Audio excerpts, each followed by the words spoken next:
Boa tarde a todos. Mais uma vez estamos aqui para mais um estudo do Evangelho segundo o Espiritismo na tarde de sexta-feira dos nossos estudos online.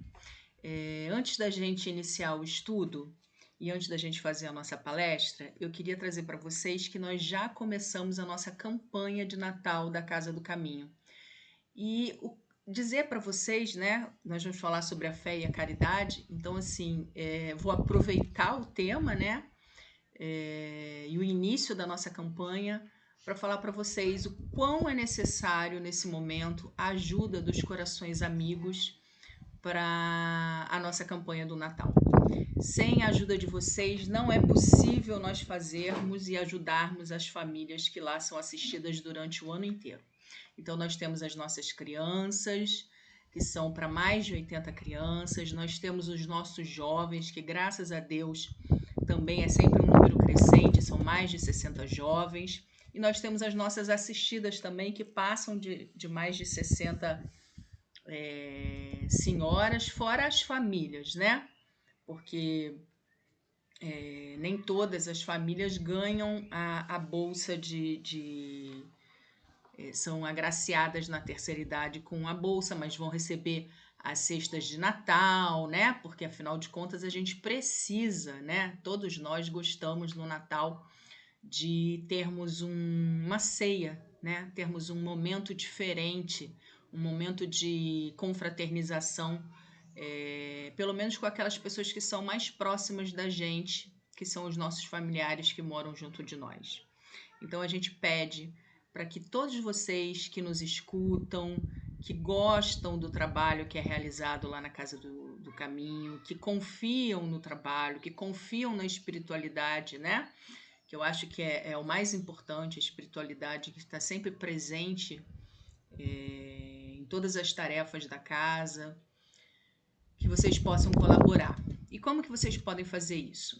Nós temos os panfletos que estão em todas as nossas redes sociais, mas a ajuda é através do nosso Pix. Qualquer dúvida, vocês entrem em contato através das nossas redes de comunicação, do nosso Instagram, do nosso Facebook, do nosso WhatsApp, e nós estaremos passando aí o CNPJ da casa, que é o Pix da nossa Casa do Caminho. Mas vamos agora fazer a nossa prece e iniciar o estudo propriamente dito da tarde de hoje, tá bom? Então vamos lá. Vamos elevar os nossos pensamentos, agradecendo a Deus, agradecendo a Jesus por mais um dia de estudo, de reflexões para os nossos espíritos imortais, tão necessitados ainda de todos esses esclarecimentos, de todo esse fortalecimento para os momentos difíceis, para os momentos de prova, que os nossos espíritos ainda vão precisar enquanto encarnados e também desencarnados, não é mesmo? Então, que o Senhor, que os bondosos amigos espirituais, mas que Deus, acima de tudo, possam amparar, proteger e direcionar as minhas palavras para que seja levado para todos aqueles que tiverem a possibilidade de receber esse estudo, aquilo que os amigos espirituais esperam que sejam ditos na tarde de hoje. Que assim possa ser, graças a Deus. Então vamos lá, meus amigos. Hoje o estudo é a fé e a caridade. É o capítulo 11 do Evangelho segundo o Espiritismo, em que a gente estuda amar o próximo como a si mesmo. Então, o estudo começa falando assim: meus queridos filhos, recentemente eu vos disse que a caridade sem fé não é suficiente para manter entre os homens uma ordem social capaz de torná-los felizes. E aí a gente pensa aqui o que seria a fé, né? Então, a gente vê que fé, né, ele é um sentimento que a gente nasce com ele, né? A gente adquire ele porque ele é colocado dentro de nós por Deus. Ele é um sentimento que ele está inato em nós, mas que a gente precisa raciocinar, porque se ele não for raciocinado, se ele não for construído, nos momentos de dificuldade, ele vai simplesmente nos deixar na mão. Então a fé, ela não pode ser um artigo de luxo que eu fico apenas... basta eu ver para eu acreditar. Não. Ela precisa de um trabalho muito mais amplo, né? Ela é um sentimento colocado dentro de nós, não é? Ela é um artigo não, vamos mudar essa palavra.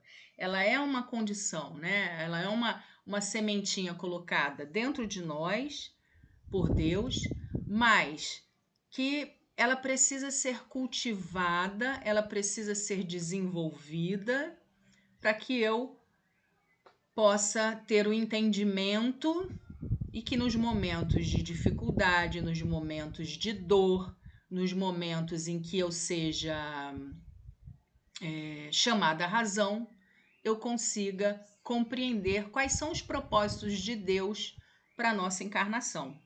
Então, é mais ou menos o que ele está falando aqui em relação à ordem social. Por que a ordem social? Porque nós, durante a encarnação, nós vivemos em sociedade. E nem sempre nessa relação de sociedade a gente vai ter tudo perfeitinho, não é? Vamos lembrar, apesar da gente não estar vivendo tão intensamente agora a questão da pandemia, mas ela ainda perpassa pelos nossos caminhos, não é? Ou pensar também nessa guerra que está existindo aí entre lá na faixa de Gaza, entre palestinos e israelenses. Vamos pensar aí como que a gente vai ter um entendimento sobre tudo isso, não é? Se nós não estivermos aí diante da construção de uma fé raciocinada. Se a gente basicamente só falar assim, não, mas Deus vai lá prover tudo, Deus vai resolver tudo. Não. A gente consegue, através da construção da fé raciocinada, que a gente, com muito estudo, com muito entendimento das leis, não é? E que isso não é de uma hora para outra, porque a gente precisou reencarnar muitas vezes e precisou de uma doutrina que trouxesse para a gente muitas coisas para a gente poder ampliar esse entendimento. A gente foi entender, né? Um Deus justo, um Deus amoroso, um Deus que as suas leis elas não advogam para um ou para outro, ela é imutável. Então, quando a gente se vê diante dessas situações do dia a dia, a gente fala, opa, eu posso estar tremendo aqui, mas deve ter um motivo para tudo estar acontecendo, porque Deus é um Pai justo, é um Pai soberano. Então, isso deve estar ali, deve não, vamos mudar. Isso está diante dessa lei de Deus. Há um motivo justo para que as coisas estão acontecendo. O que Deus está querendo me mostrar diante desses acontecimentos? O que eu tinha que aprender com a pandemia? O que eu tenho que aprender com o que está acontecendo lá numa guerra, não é? Então, essa construção em bases sólidas, ela é muito importante. Por isso que fé e caridade têm que estar junto. Porque se eu não construo nesse momento, eu começo a ficar naquelas bobagens que a gente fica, mas será que eu tenho? Mas aquela pessoa não merece, aquela pessoa... Não, isso são bobagens que a gente vai criando no meio do caminho. Mas vamos continuar aqui. Então, a gente vai ver aqui que a gente tem que desenvolver essa fé em nós, como eu fui trazendo para vocês. Porque a fé é essa força motriz que vai impulsionar a gente para poder fazer a caridade, né? Então, é a gente ser mais solidário, é a gente eliminar divergências, não é? É a gente realmente se voltar para o outro sem a gente dar tanto desculpismo. Por que será que é necessário, então, a gente ter esse concurso da fé para a prática da caridade? Que ele vai falando para a gente que a gente precisa da fé para poder meio que entender a caridade, meio que fazer a caridade. A gente precisa da fé para isso. Porque exatamente na prática da fé, né, que eu vou ser mais abnegado, que eu vou me sacrificar. Então, eu vou ter que me desprover de todo o meu egoísmo, né? Então, a fé raciocinada, ela vai fazendo com que eu me apoie nos fatos e na lógica. E não simplesmente porque eu acredito naquilo. Ah, não, mandaram eu acreditar naquilo, eu estou acreditando. Não, quando a gente acredita de forma cega, aí vem essas situações que a gente está falando, e aí perguntam pra gente, mas então por que Deus deixa acontecer isso que está acontecendo lá em Israel e está morrendo tanta gente lá? Por que estão matando tanta gente lá? E eu não sei explicar. Porque eu não sei entender, eu não fui buscar e eu não tenho conhecimento de causa, não é? Para explicar para a pessoa. Agora, a doutrina espírita ela veio para gente. E os espíritas eles são questionadores, não são? Talvez por isso que nós estamos nessa doutrina. Porque aí através das explicações que a doutrina foi trazendo para gente, eu já falei, por isso eu não vou ficar repetindo, senão vai ficar muito repetitivo. A gente foi lá entender. Não, peraí. Isso está na explicação da lei. Então isso acontece por causa disso, disso, disso e disso. Então se isso acontece é porque eu ainda sou imperfeito. Se isso acontece ainda é porque tem espíritos que precisam caminhar mais. Então assim, a gente vai entendendo os meandros da lei, a gente vai entendendo a justiça do Pai. Então isso vai tirando pra gente essa cegueira que muitas vezes a gente caminhou enquanto espíritos imortais e vai fortalecendo a gente ao entendimento, ao amadurecimento do espírito. Por isso que tem que andar junto. Então vamos lá. E aí ele vai trazendo assim: na verdade, podereis encontrar impulsos generosos, mesmo em uma pessoa que não tenha religião. É verdade, eu não preciso de religião para fazer o bem, para trabalhar, para fazer caridade. A gente conhece um monte de gente que não precisa disso.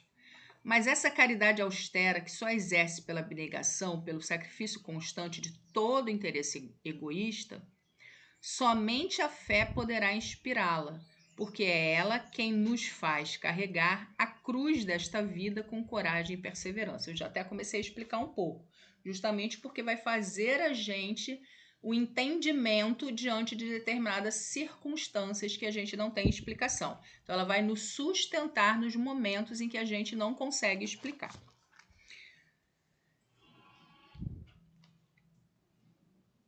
Aí a gente para e pensa, não é?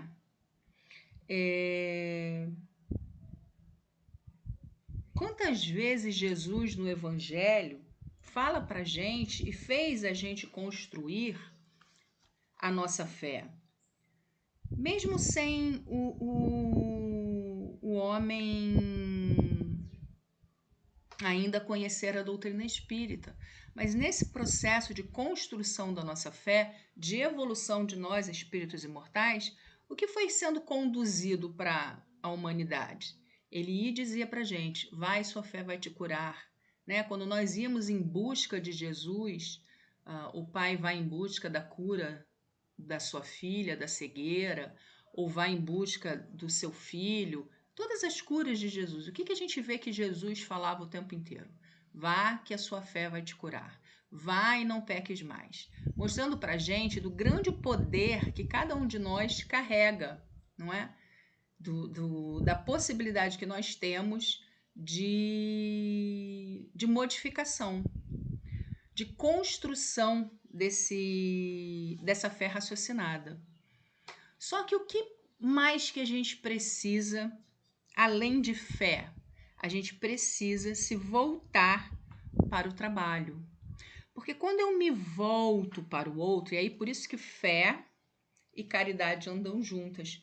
Porque quando eu começo nesse processo, não é? De acreditar, de olhar para o outro, eu também tenho que voltar para um olhar social, eu tenho que sair de mim, eu tenho que sair de um olhar mais voltado só para o eu, em que eu só consigo me enxergar. Isso faz parte de todos nós, de toda a humanidade. Isso é um processo que nós vamos nos libertando conforme nós vamos caminhando evolutivamente. Para olhar para o meu irmão. E à medida que nós vamos olhando para o nosso irmão, trabalhando para o nosso irmão, e todo trabalho, qualquer trabalho é ocupação útil, eu estou aí fazendo algo que Deus sempre falou que nós deveríamos fazer, que é o quê? O trabalho que nos compete na obra da criação. Então eu estou fazendo o quê? Eu estou saindo do meu cadinho para olhar para aquele que está do meu lado. Aí ele continua aqui no parágrafo dizendo, se ele diz assim, só para a gente continuar o raciocínio da onde eu parei agora. Ele diz assim: sim, meus filhos, é inútil que o homem desejoso de prazeres queira se iludir quanto o destino da terra, afirmando que lhe é permitido ocupar-se apenas da sua felicidade. Então, muitas vezes, quando a gente mergulha na carne, a gente mergulha na matéria, a gente vai se perdendo, achando que nós vamos aqui só desfrutar da felicidade. E não, nós não viemos aqui só para desfrutar da felicidade. Nós viemos justamente para aquele objetivo que nós falamos lá, cumprir também a parte que nos cabe na obra da criação. Então, através do trabalho, através de eu voltar o meu olhar para o outro, eu vou estar ajudando a Deus nessa criação maravilhosa. E por que eu não posso ficar o tempo inteiro ali nessa felicidade? Porque a felicidade não é desse mundo. A felicidade não está aqui. As dores virão. Nós estamos num planeta de provas e expiações, então nós estamos passando ainda pelas questões todas que temos que passar para os nossos aprendizados. E não porque Deus castiga, porque nós já estamos construindo a fé raciocinada. Então nós sabemos que não é Deus que castiga. Nós estamos diante de uma lei e que todas as vezes que nós nos distanciamos dessa lei, essa lei nos puxa novamente. E ao nos puxar, nós muitas vezes nos ressentimos, não é? Por quê? Porque se não movimentar algo em nós, se não nos alertarmos, a gente vai querer ficar o quê? Só no oba-oba, não é? Porque a gente esquece que a gente não veio só para usufruir desse mundo maravilhoso que Deus criou para nós. Nós viemos também para ajudar os irmãos. E nós vivemos ainda num mundo em que as diferenças sociais, as necessidades, as dores são muito grandes. E que nós temos que viver nessa lei de sociedade que foi criada para nós, auxiliando os nossos queridos. Uma hora somos nós que precisamos de ajuda, uma hora serão eles. Então isso é uma compensação, não é? Nós temos que viver uma vida mais útil, não só para os outros, mas para nós mesmos. A utilidade o tempo inteiro. Não só para o homem, mas para os animais, para as plantas, para o universo como um todo. Porque tudo é obra do Criador. E eu faço parte dessa obra da criação.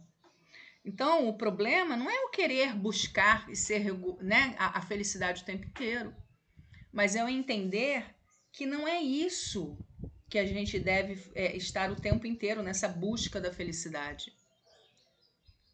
Não é isso. Deus não nos criou para virmos atrás dessa felicidade, que é até uma felicidade que nos causa muitas vezes dores e doenças, não é? A gente veio sim para vencer as vicissitudes da vida e para que nós façamos essa construção dessa perfeição relativa, a qual nós sabemos que será o objetivo que todos nós iremos atingir porque somos filhos de Deus, não é? Então, podemos dizer que as dificuldades da vida estão vinculadas à falta de caridade? Podemos. não é? Porque quando eu só me volto para mim, só olho única e exclusivamente para dentro da minha família, ou mesmo, às vezes a gente não olha nem para dentro da nossa família, não é? Tem criaturas que são tão egoístas que elas só olham para dentro delas mesmas. A gente acaba, sim, sofrendo as dores, né? Sofrendo as consequências desse olhar único e exclusivo para dentro de nós. E aí a caridade vai ser esse antídoto. Né? Então é muito interessante como nós somos puxados exatamente pela lei para a gente voltar para o caminho. Eu adorava na evangelização infantil quando a gente mostrava para as crianças o caminho que Deus... Tinham 2 caminhos que Deus dava para a gente. Um caminho do bem e o caminho que nos afasta, que era o caminho da lei do Pai, não era? E quando a gente se afastava da lei, a gente encontrava dor pelo caminho. Mas que era simples. Quando a gente estava fazendo bons acertos, boas escolhas, a gente naturalmente se reequilibrava e voltava a encontrar aí a saúde, o equilíbrio, porque é justamente isso, não é? É justamente isso. Então vamos lá. E aí ele continua. Sem considerar as vicissitudes comuns da vida, a diversidade de vossos gostos, das tendências e das necessidades, são também um meio de vos aperfeiçoar, exercitando-vos na caridade, porquanto só à custa de concessões e de sacrifícios mútuos podereis manter a harmonia entre elementos tão diferentes. Tendes razão, entretanto, afirmando que a felicidade está destinada ao homem na terra, se vós a procurardes no bem e não nos prazeres materiais. Olha o que a gente acabou de falar. O problema não está na felicidade, está onde a gente procura a felicidade, porque ela não está nos bens da terra, e sim ela está justamente no como a gente se volta, não é, para as questões mais importantes, que são as questões do espírito. Então, como eu me volto para essas questões, como eu me volto para o trabalho em prol do crescimento de todos, não só o meu, não é? Mas para a evolução de todos nós que estamos aqui juntos para evoluirmos. E ele continua aqui. Atualmente na vossa sociedade não é preciso o holocausto do martírio nem o sacrifício da vida para ser cristão. Só que será que a gente consegue? Será que a gente ainda não vive os holocaustos por aí? Será que a gente ainda não sacrifica coisas que são desnecessárias, não é? A gente talvez não tenha mais nada disso, mas a gente continua fazendo. Olha que interessante, nós acabamos de sair de uma pandemia, não é? Em que nós ficamos vários meses, aliás, anos, não é? Parados dentro de casa e estamos agora trancados muitas vezes com dificuldade de voltarmos para o centro espírita. Por que será? Por que será que estamos com tanta dificuldade? Temos que parar e pensar nisso. Então, às vezes, nós também estamos nos mantendo nessas prisões dentro dos nossos lares.